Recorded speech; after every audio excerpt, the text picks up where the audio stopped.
Somaliland waxa ka dhacay waxaan wadamada Afrika ka dhicin gaar ahaan shacabka ku dhaqan gobolka Muruudojeex saaka waxay u noqonaysaa muraayad laga daawado qabyaalad darrada sinaba wadamada caalamku ma aqbali karayo waxayna noqonaysaa fajicisiya ama kaad in wadan aan aqoonsi haysanin la soo baxeen laba qof oo dhammaan laga midaysan yahay guud ahaan shacabka Somaliland dega mid qalin ku taageera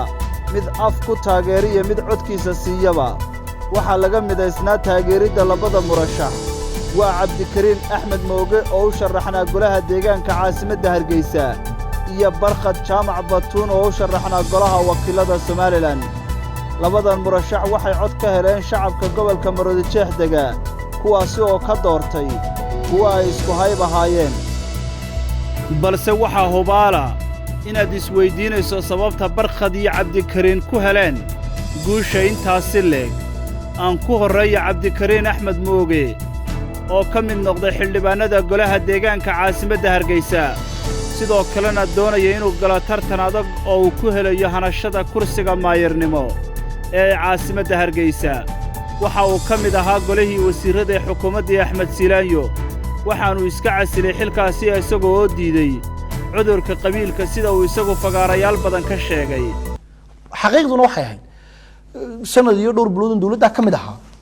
inta aan reerkayga waqti la qaatay waaba iska koobnaydba saasaanan doonayay markaa inaan siyaasi wanaagsan oo ka duwan siyaasiyiintii hore inaan noqdo xaqiiqdu laakiin dee markay kaa hor timaado runta aad wajahdo dareenkaaga aad dagaal la gasho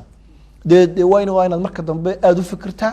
ummadana markaad yaqiinsato inaad gaadhay meeshii aanad waxba ugu qaban karahayn waa inaad si sharaf leh xilkeeda ugu celisaa adigoo ixtiraamaya madaxweynaha ku soo magacaabay ummadii way dadku waxay ka filayaan iyo waxaad qabanaysaa haddii ay isu dhigmi waayaan ceebun baad sugaysaa siyaasiyiinteena Soomaaliland maanta waa dhibaatada haysatay ceebta gundahooda tala waxa weeye dadku waxay ka filayaan iyo waxay qabanayaan ayaan isu dhigmin taasi wixii ka dambeeyay fikirka qabyaaladiidka ayuu ku dhex beeray dhalinyarada isagoo kala dooransiiyey cudurka qabiilka iyo sidoo kale dawladnimada waana ta fursadda u siisay inuu helo codkii ugu badnaa abid ee xildhibaan golo deegaan ka hela guud ahaanba deegaanada Soomaalidu degto 26,298 cod ayuu kaga soo baxay tartankii qadhaadha waana arrin mucjiso ku ah guud ahaanba dadka markaasi maqlay codka tirada intaasi leeg xisbiga isaguna wadani 7 qof ayaa ugu sareeya 7 ugu sareysa waxay kala yihiin Cabdikariin Axmed Mooge wuxuu helay 26,299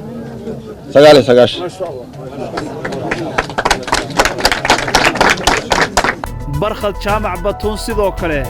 waxa isagana guushiisa qayb ka ahayd hayb kala sooca saamaynta ku leh Soomaalida Barkhad waa sharci yaqaan hadal yaqaan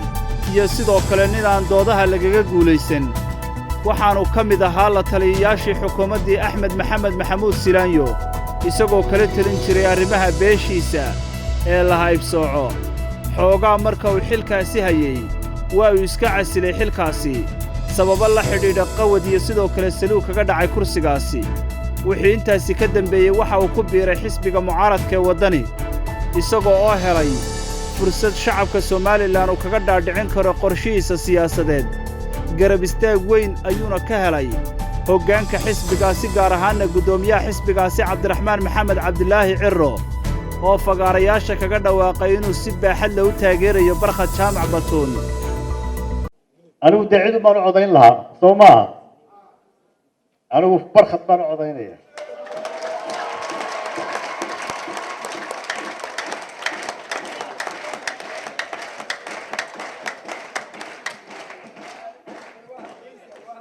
islaantayduna Barkhad bay codaynaysaa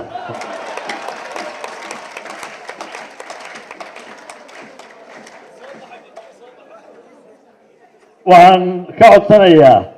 dhammaan taageerayaasha xisbiga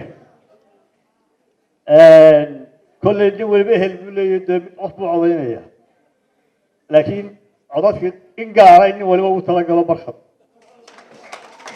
rag iyo dumar waxaynu u baahanahay inaynu Barkhad soo saarno soo sidaas maaha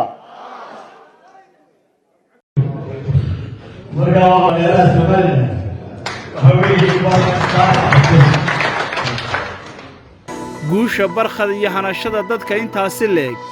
waxaa qayb ka ahayd qalad uu galay mas-uul ka tirsan xisbiga kulmiye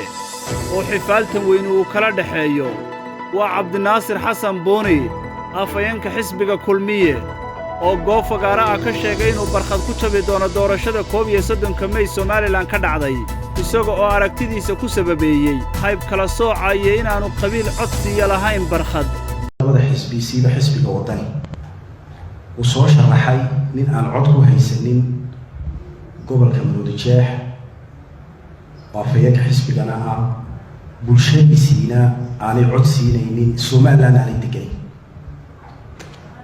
oo ay degan yihiin Puntland balse hadda waxa uu noqday xildhibaankii ugu codka badnaa guud ahaanba xildhibaanadii golaha wakiilada Somaliland isu soo sharaxay sidaasi ayaanu kaga mid noqday mudanayaasha golaha wakiilada Somaliland ee 5 sano ee soo socota xisbiga wadani isagana wadarta codadka ama wadarta guud ee codadka haysta waxa weeye 99320 cod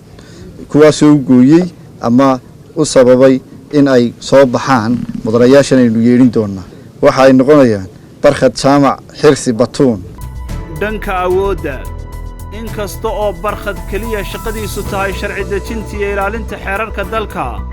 haddana waxay arrintani muhiim u tahay beelaha Somaliland ee la haybsooco oo aan wax matalaada ku lahayn golayaasha deegaanka iyo sidoo kale sharci dejinta dhanka cabdikariin axmed mooge boqolaal qof ayaa sugaya rajo hadda uu rumayntiisu tahay riyo waana ballanqaadyo badan oo mas'uulkaasi sheegay inuu si dhab ah uga rumayn doono isbeddelka caasimadda Hargeysa taasina hadda maalimaha soo socda ayuu bilaabi doonaa inkasta oo uu ka horeeyo haddana loolan adagoo ah sidii ugu guulaysan lahaa kursiga maayirnimo ugu dambayn siyaasiyiin caan ka ah deegaanada Somaliland iyo madax dhaqameed ayaa arrintani ku tilmaamay mid mucjiso ah codadka tiradaasi leeg iyo guusha ka hor qaaday guud ahaanba Somaliland